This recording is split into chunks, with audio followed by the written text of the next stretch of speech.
भक्तजनों, हर हर महादेव।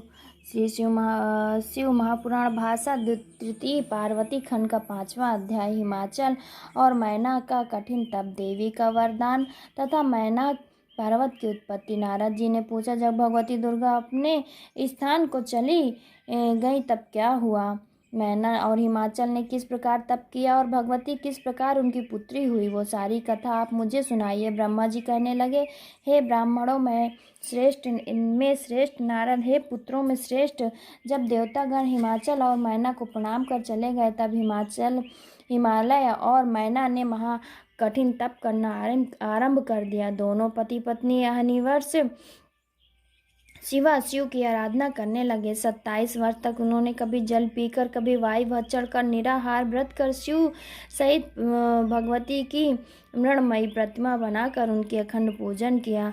इसके पश्चात जगन्मयी उमा मैना पर प्रसन्न हुई और प्रकट होकर बोली, हे गिरि कामनी, मैं तुम्हारे तप से प्रसन्न हूँ। तुमने जो प्रार्थना की मैं तुम्हारी वो इच्छा पूर्ण करूँगी। मैना ने प्रणाम कर भगवती काली की बड़ी स्तुति की। तब भगवती ने कहा, वर मांगो। उन्होंने कहा, यदि आप प्रसन्न हैं तो एक वर ये दीजिए कि मेरी दीर्घात्मा 100 पुत्र हों, और दूसरा ये कि देव कार्य के लिए तुम ही मेरी पुत्री होकर रुद्र की पत्नी बनकर अपनी लीला का विस्तार करो।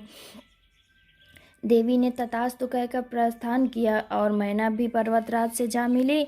उनसे सब समाचार कहा। उसे सुनकर पर्वतराज मेनका की बड़ी प्रशंसा की। पश्चात कालक्रम से सूरत प्रकृति के द्वारा मेनका को गर्भ रहा और उससे मेनका ने नागबंधुओं के भोगने योग्य पुत्र उत्पन्न हुए, जिनका नाम समुद्र का मित्र मैनाक पड़ा। ये मेनका के 100 पुत्रों में सबसे श्रेष्ठ प्रकट हुए। उस समय हिमाचल के पूर्व में बड़ा उत्सव हुआ और दोनों पति पत्नी आनंदित हुए तथा सब कष्ट दूर हुआ। श्री शिव महापुराण तृतीय पार्वती खंड का 5वां अध्याय समाप्त। 6वां अध्याय पार्वती जन्म। ब्रह्मा जी कहते हैं, इसके पश्चात मैना ने फिर गर्भ धारण किया। उससे मैना को बड़ी शोभा हुई। जिस प्रकार पृथ्वी के भीतर रत्न रहते हैं, उसी प्रकार पर्वतराज ने अपनी सगर्भ पत्नी की रत्न गर्भा माना और उसने जिस जिस वस्तु की आकांक्षा की पर्वतराज ने उसकी प्रसन्नता के लिए दिया।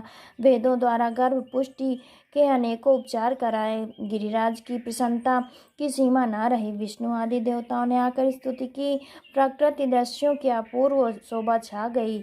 सर्वत्र सुखदायक वायु बहने लगी। महात्माओं को सुख किंतु दुष्टों को दुख हुआ। देवता आकाश में दुदुम्बी बजाते, फूलों की वर्षा करते और गंधर्व गीत गाते। गंधर्वों की स्त्री नाचती। इस प्रकार आकाश में नित्य ही महोत्सव होता।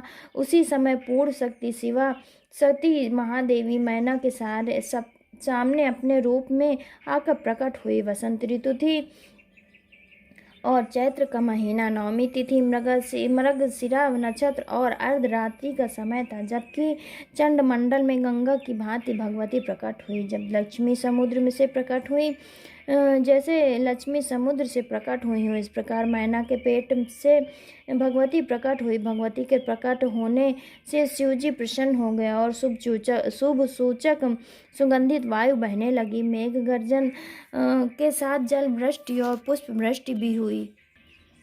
हिमालय पर सभी कुछ उत्पन्न होने लगा और उस नगर के सारे दुखों का विनाश हो गया। तब विष्णु आदि सभी देवता प्रसन्न हो बड़े प्रेम से वहां जगदम्बिका का दर्शन करने और शिवा की बड़ी स्तुति की। देवताओं सहित ब्रह्मा जी ने अलग अलग स्तुति की और स्वयं मैना ने भी जगदम्बिके, हे महासानी, ये कहकर उनसे शिवा की बड़ी स्तुति की तथा यह आग्रह किया कि हे महासानी, हे महेशानी, अब तुम कृपा कर एक छोटी कन्या के रूप में हो जाओ। हिमालय की प्यारी मेनका के ये वचन सुनते ही देवी प्रसन्न हो तत्काल ही बाल रूप में हो गई। पार्वती खंड का तृतीय पार्वती खंड का 6वां अध्याय समाप्त। 7वां अध्याय पार्वती की बाल लीला। ब्रह्मा जी बोले, अब वो महाकाली भगवती एक छोटी सी कन्या के रूप में रुदन करती हुई ऐसी लौकिक गति को प्राप्ति हुई कि बिना तेज के मैना की सया के चारों ओर प्रकाश फैल गया। वो दीपक हाथ कांति हो गए और कन्या के रुदन सुनकर वहाँ की स्त्रियां दौड़कर उनके पास चली आई तथा कन्या को देखकर बड़ी प्रसन्न हुई। शुभ सूचक ने जाकर शुद्ध सूचक ने जाकर गिरिराज को पार्वती के जन्म का सुनाया।